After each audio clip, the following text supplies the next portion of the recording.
O Plínio vai trazer alguns assuntos para a gente comentar, mas antes acho que a gente pode passar aqui pelo nosso tema principal, né? Para o Plínio comentar, que é isso aqui, né? A reação de parlamentares petistas pela fala do Múcio, né? Relativizando o 8 de janeiro, dizendo que não houve tentativa de golpe, flertando ali de alguma maneira com a anistia. Né? Já tem gente falando que há uma crise no governo por conta dessa fala do Múcio, o que soa meio incoerente, porque não houve nenhuma declaração pública do Lula, né, com relação a esse posicionamento do Múcio. A gente sabe que o Lula é o fiador, grande fiador da permanência do Múcio no governo, né? E, afinal, né, por que há esse descompasso, né, essa falta de sintonia entre o que o Lula fala, né, que sempre acusa o 8 de janeiro de ter sido palco para a tentativa de um golpe de Estado, e essas relativizações do Múcio, né?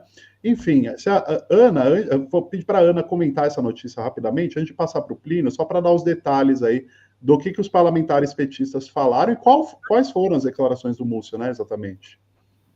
Isso, não, foi ótimo. A gente embarcou já o Plínio para ele acompanhar com a gente. Essa que é a nossa principal chamada de hoje, e a gente poder comentar aqui.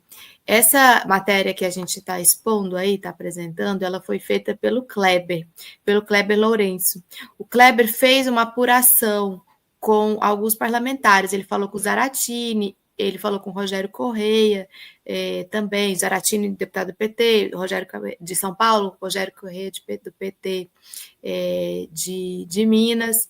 Inclusive, o Zaratini é autor de um projeto que modifica aquele artigo, o famoso artigo 142 da Constituição, que os bolsonaristas usam e usaram muito, né, no golpismo, nesse período mais agudo aí do golpismo, para reivindicar aí que era possível uma intervenção militar. Quais foram as falas assim do Múcio que mais chamaram a atenção? Inclusive, essa matéria também comenta isso, né? Bolsonaro ajudou na transição, porque as duas falas do Múcio que mais incomodaram. Uma é de que ele pediu ajuda ao Bolsonaro na hora naquele momento da transição ali, dezembro de 2022, quando ele precisava acessar os comandantes das forças. Então ele coloca o Bolsonaro como se esse tivesse colaborado, tivesse dado uma grande ajuda para esse momento de transição. O que a gente sabe é que Bolsonaro, naquele momento, estava até incomunicável, né? Estava tramando um golpe para derrubar o presidente eleito, tinha plano aí de matar Lula e Alckmin e Alexandre de Moraes. E os bolsonaristas foram logo usar essa fala dele, inclusive parece que a defesa, né, também vai usar essas falas dele. E a outra fala que chamou também atenção é quando ele minimiza o que foi o 8 de janeiro, diz que tem pessoas inocentes presas, diz que não teve arma, não sei o quê, depois, inclusive, a polícia legislativa desmentiu ele. Então, essas duas falas do Múcio foram as mais chocantes no Roda Viva, e foram também as que detonaram uma série de reações que foram apuradas aí pelo nosso Kleber, né, tá nessa matéria, está muito bem escrita. E deixa eu ver aqui só a outra matéria, em que essa segunda que nós colocamos, a gente vai colocar os links, viu, pessoal? Essa aqui foi a Yara que fez, a Yara Vidal, quando ela conta que os advogados do Bolsonaro comemoraram essa entrevista do ministro da Defesa, porque ele levantou uma bola para eles, né? A prática foi isso. Então, nossa querida Yara também preparou essa matéria. Passa a bola para vocês aí, Ivan, Plínio, e vou colocar no chat da nossa audiência. Gente, esse aí é o José Múcio, né? Eu conversei também com algumas pessoas ligadas à liderança, principalmente a liderança do PT na Câmara e algumas pessoas do governo. Acho que tem uma fala do Múcio que não ganhou muita repercussão, viu, Aninha e Ivan, que eu acho que explica bem a atitude do Múcio, não só na entrevista. O Múcio, ele tem uma interlocução com o bolsonarismo, que não é de hoje. né? Que ele fala, inclusive, que haviam parentes, dando a entender que seriam parentes dele nos atos em frente aos quartéis generais durante esse processo do golpe aí, né? Então, assim, o que acontece com o Múcio? Existe, lógico, todo um mal-estar, ninguém, olha, das pessoas, até o pessoal da ala mais, digamos assim, mais contida do PT, né, o PT que trocou agora de liderança na bancada, saiu o Odar Cunha, que era um deputado mais contido, que não falava muito, entrou aí o Lindbergh Farias e o Rogério Correia, que são duas pessoas mais aguerridas, que eu considero mais aguerridas na luta. Então, assim, no amplo espectro dentro do PT e dentro da esquerda, assim, todo mundo sabe que o Múcio não é uma pessoa, digamos, confiável. Mas por que o Múcio continua aí, né? O Múcio, inclusive, colocou o nome dele no fim do ano passado à disposição do Lula para a reforma ministerial, dizendo que estava cansado, que não queria mais continuar. Mas tem uma questão que eu acho que é interessante, que o Lula tem uma gratidão muito grande pelo Múcio, porque diante do que eu já ouvi e já conversei com algumas pessoas próximas ao presidente, o Lula sabe que o golpe só não foi consumado em boa parte por causa do Múcio, né? Não sei se vocês lembram, mas no final de dezembro de 2022, os três chefes, os três comandantes das forças, né, do Exército, da Marinha e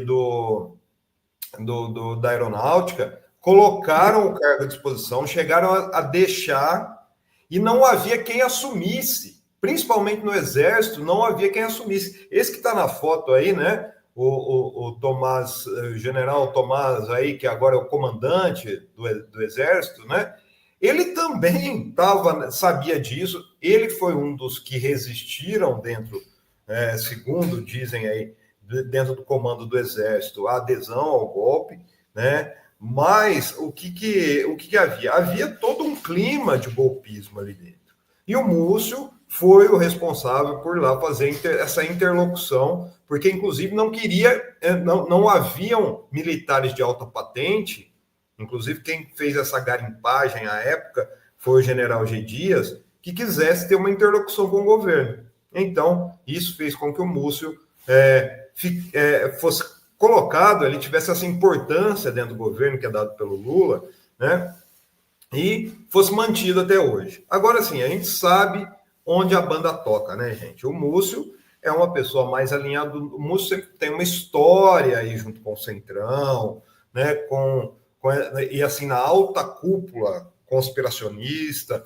Então, ele tem toda essa questão que envolve essa figura e que ele não tem papas na língua, justamente porque, assim, se eu for demitido é um favor, né?